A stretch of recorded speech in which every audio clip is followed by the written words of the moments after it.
அரசியல் களத்திற்கு அன்புடன் வரவேற்கிறோம். நாம் இப்பொழுது பேட்டி காண இருக்கக்கூடிய நபர் எனது அருமை தம்பி அப்பு என்கிற நிஜந்தன். தம்பி வணக்கம். விஜய் அவர்களுடைய கட்சியில இணைவதற்கு முன்பாக பல நற்பணி மன்றம் மூலமாக விஜய் அவர்கள் நற்பணி மன்றம் மூலமாக செய்யூர் மக்கள் மட்டுமல்ல, செய்யூர் பகுதியில் இருக்கக்கூடிய அனைத்து மக்களும் அறியப்படக்கூடிய ஒரு அன்பு தம்பியா தான் பார்த்துட்டு இருக்கோம். தம்பி, இப்போ விஜய் அவர்கள் நேற்று சிபிஐ விசாரணைக்கு போயிருக்காங்க 7 மணி நேரம். நிறைய டிவியில் சொல்றாங்க என்ன நடந்ததுன்னு சொல்லிட்டு ஒரு யூகத்தின் அடிப்படையில எல்லாம் சொல்றாங்க.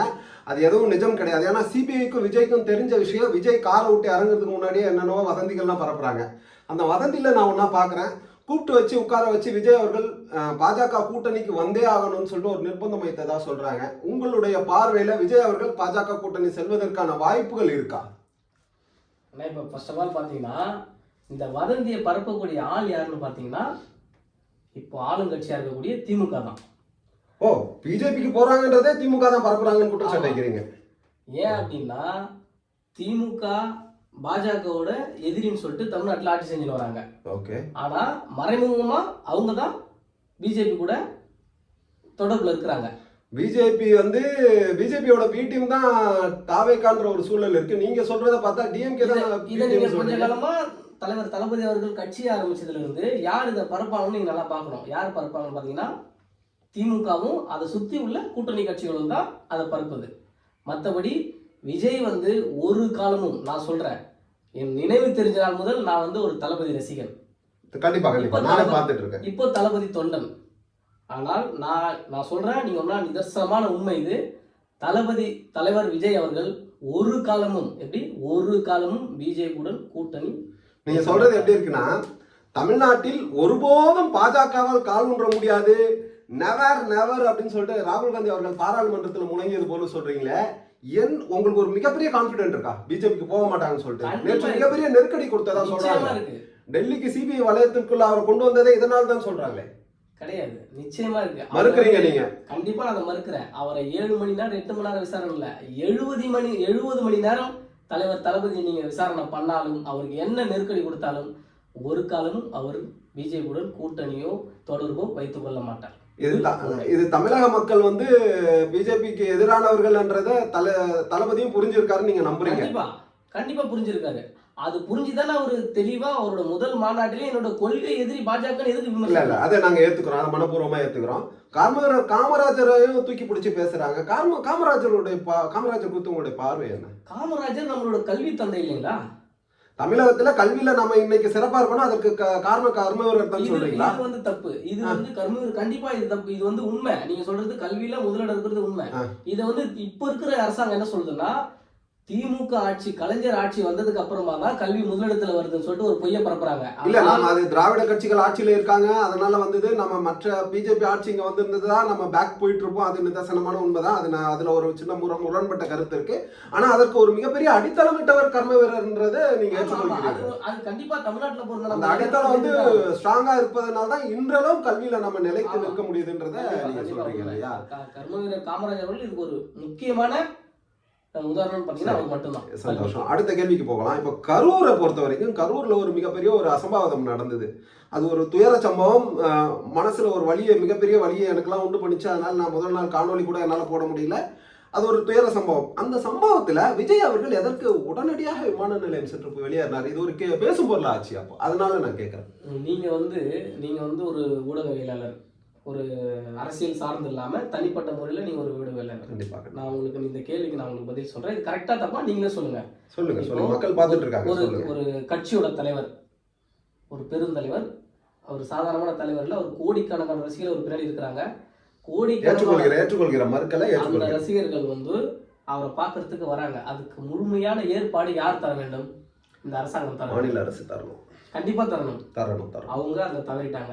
இன்னொன்னு, நீங்க கேட்ட இடத்துல தானே அவங்க ஒதுக்கி இருக்காங்க. இல்ல, அவர் கேட்ட இடத்துல ஒதுக்கி இருக்காங்க. ரைட். இதுக்கு முன்னாடி இன்னும் 2 இடம் கேட்டாங்கல்ல, ரவுண்டானா கேட்டாங்கல்ல. இல்ல 3 இடம் சாய்ஸ்ல நீங்க தானே வைக்கிறீங்க. இல்ல 3 இடம் சாய்ஸ்ல வைக்கல. அது அவங்க ஃபர்ஸ்ட் கேட்டது ரவுண்டானா. சரி, கரூர் ரவுண்டானா கிட்ட தான் கேட்டது. அதுக்கு அப்புறமா தான் அவங்க ரவுண்டானா நான் பாத்துருக்கேன். அது கொஞ்சம் பெரிய இடம், நிறைய மக்கள் கூடலாம், 1000 மக்கள் கூடலாம். அதை கொடுத்துருக்கலாமே. அதே மாதிரி டைம்ல சில தவறுலாம் சொல்றாங்க. அவர் ஏன் தாமதமா வந்தாருன்னு. இல்ல அது எனக்கு தெரியும், அது எனக்கு தெரியும். 3 to 10 பர்மிஷன் வாங்கின டைம் ஆயிடும் எனக்கு தெரியுது. அதுல நான் மாறுபட்ட கருத்து இல்ல. 3ல இருந்து 10 வரைக்கும் தான் டைம் வாங்கியிருக்காங்க. அந்த நேரத்துக்குள்ள அவர் எப்ப வேணா வரலாம். அது சரியில்லை. அது என்னால மறுக்க முடியாது. நான் ஏற்றுக்கொள்கிறேன். நன்றி தம்பி. அடுத்ததா தற்குறின்னு சொல்லிட்டு இருக்காங்க. அணில் கூட்டம் சொல்றாங்க. இதெல்லாம் நீங்க எப்படி அணுகுறீங்க? இல்ல உங்ககிட்ட யாராவது ஒருத்தர் பேசும்போது கூட இதற்கு ஒரு பதில் கொடுக்க வேண்டியது கட்டாயமா இருக்குல்ல. என்ன பார்த்து ஒருத்தர் தற்குறின்னு சொல்லும் போது நான் தற்குறி இல்லடான்னு சொல்லிட்டு ஒரு விளக்கம் கொடுப்போம் இல்லையா? அது நீங்க எந்த மாதிரி பாக்குறீங்க? அதாவது தமிழ்நாட்டுல எந்த கட்சியில அரசியல் தெரியாதவங்க, அரசியல் புரியுதல் இல்லாம இருக்காங்க. மாற்று கருத்தே இல்ல. 100 பேர்ல 100 பேருமே வந்து எல்லாம் அரசியல் அறிவோட இருக்காங்க. நம்ம இந்த காணொலி போட்டுட்டு இருக்கோம்ல, போடும்போது இதை முழுசா கேட்காம பார்த்த உடனே வந்து 2வது செகண்ட்லயே ஆஹா இதுல என்னடா இவன் இப்படி பேசியிருக்கான்னு சொல்லிட்டு கமெண்ட போட வரவங்களா இருக்காங்க. நான் மறுக்கல. அவன் பேரும் தற்குறி தான். அது யாரா இருந்தாலும் தற்குறி தான். இதான் உண்மை. அதாவது எல்லா கட்சியிலுமே இருக்கிறாங்க. இப்போ வந்து விஜய் வந்து அப்போதுல இருந்து தலைவர் விஜய் வந்து அப்போதுல இருந்தே வந்து சினிமால நடிச்சாரு. சினிமால இருந்து பயணிச்சு 2008க்கு அப்புறம் 2009ல இருந்து மக்கள் இயக்கம் ஒன்று ஆரம்பிச்சு ரசிகர் மன்றத்தை ஆரம்பிச்சு அதுல இருந்து இப்போ வரைக்கும் எனக்கு வந்து அப்போ தெரிஞ்சதே வந்து மக்கள் மன்றம் மக்கள் இயக்கம்ன்றது மூலமா தான் எனக்கு தெரியும். ரைட்டு. அதுல இருந்து அவர் மக்கள் பணி செஞ்சுட்டு வர்றாரு. அவர் பின்னாடி ஏகப்பட்ட தொண்டர்கள் இருக்காங்க. இன்னிய வரைக்கும் நம்ம அவரை டிவிலேயே பார்த்துருந்துட்டு ஒரு தலைவர் நம்ம கண் முன்னாடி வர சொல்ல அவனுக்கு ஒரு ஆர்ப்பரிப்பு இருக்கும். கண்டிப்பா இருக்கும். அந்த ஆர்ப்பரிப்பு அந்த சந்தோஷம் வந்து அவனுக்கு என்ன பண்றது புரியாத ஓடுவான். சில பேர் தள்ளி விடுவான்.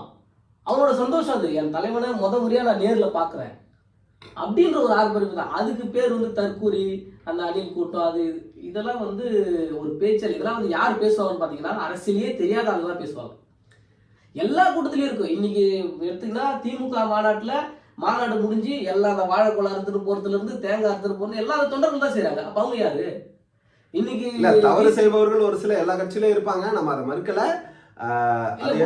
விசிகா மாநாட்டுல கட் அவுட் மேல ஏறி கட் அவுட்ல இருந்து இது பண்றாங்க, அராஜகம் பண்றாங்க, அது பண்றாங்க. எல்லாம் விசிகா மாநாட்டுல அதெல்லாம் அதிகமா நம்ம பார்க்க முடியாது. ஏன்னா அது திருமாவளவன் அவர்களுடைய வளர்ப்பு சிறப்பா இருக்குன்ற நம்பிக்கை நமக்கு இருக்கு. எல்லா கட்சிகள்ல இருக்காங்க. பட் விசிகால கம்மியா கூட இருக்க சான்ஸ் இருக்கு. நம்ம என்ன சொல்ல, அடுத்ததா ஒரு சின்ன கேள்வி தம்பி. இப்ப ஜனநாயகன் படத்தை முடக்கியே தீர்வுன்னு சொல்லிட்டு முடக்கி வச்சிருக்காங்க. பராசக்தி படத்தை வந்து பிடிச்சி வச்சு பெருசா கொண்டு போகணும்னு நினைக்கிறாங்க. அதுல மொழிப்போர் தியாகிகள்ன்ற மாதிரிலாம் பெருசா கொண்டு வந்திருக்காங்க. இது ஜனநாயகன் முடக்கத்திற்கான காரணம் என்ன? பராசக்தியை இந்த நேரத்துல வெளியிடுறதுக்கான மர்மம் என்ன? அதை பத்தி உங்களுடைய கருத்து. ஜனநாயகன் படம் வந்து தலைவரோட கடைசி படம்.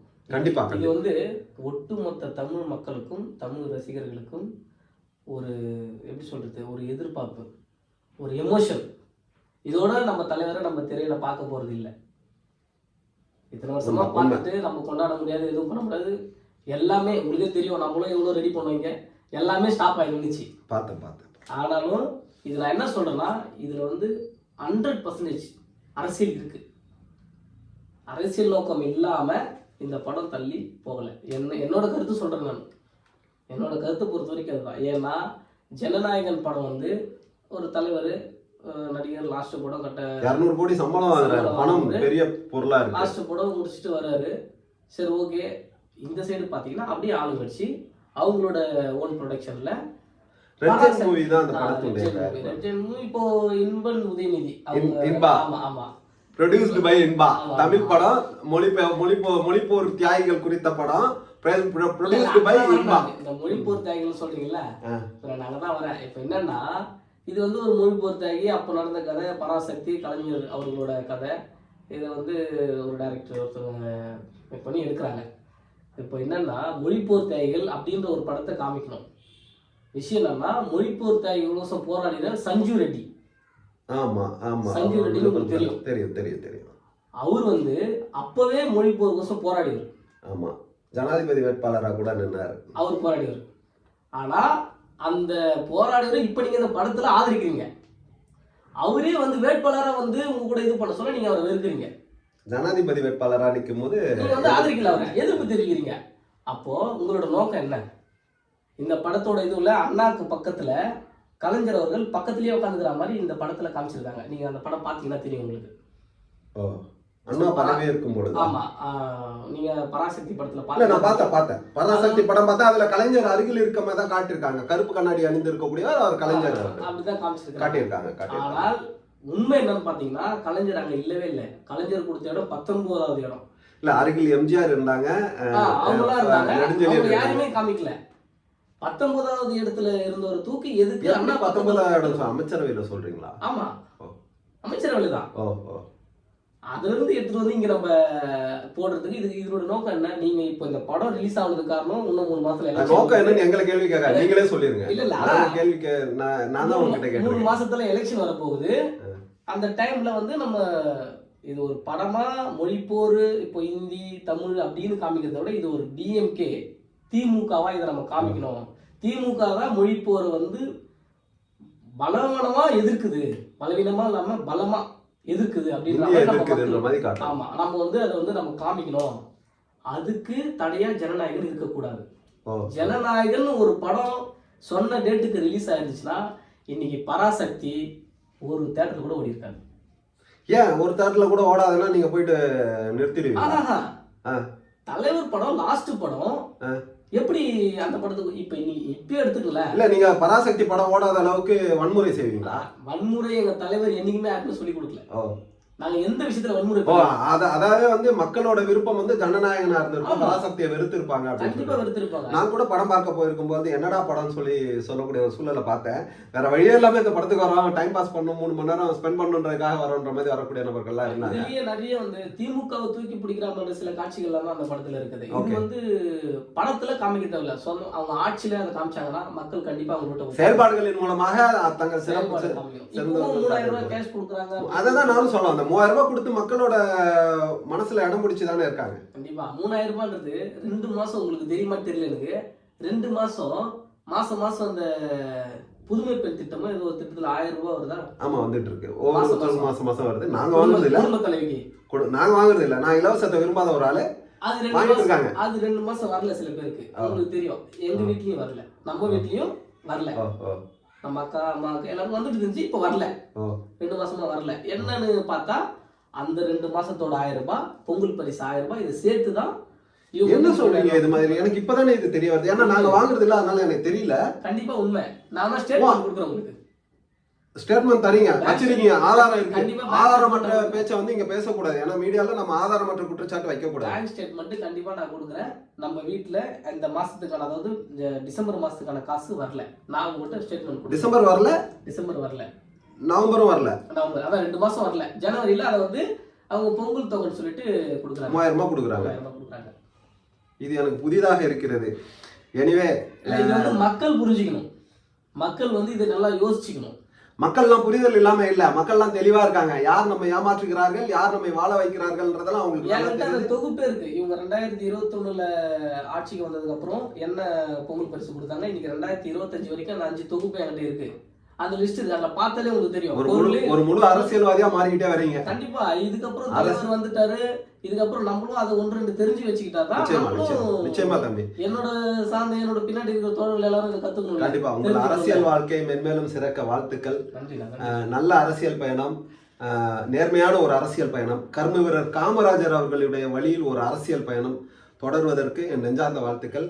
உங்களுடைய நேரத்தை செலவிட்டு எனக்கு இந்த ஒரு மதிப்பு மிகுந்த ஒரு பேட்டி அளித்ததற்கு மிக்க நன்றி. நமது உறவு தொடரும்.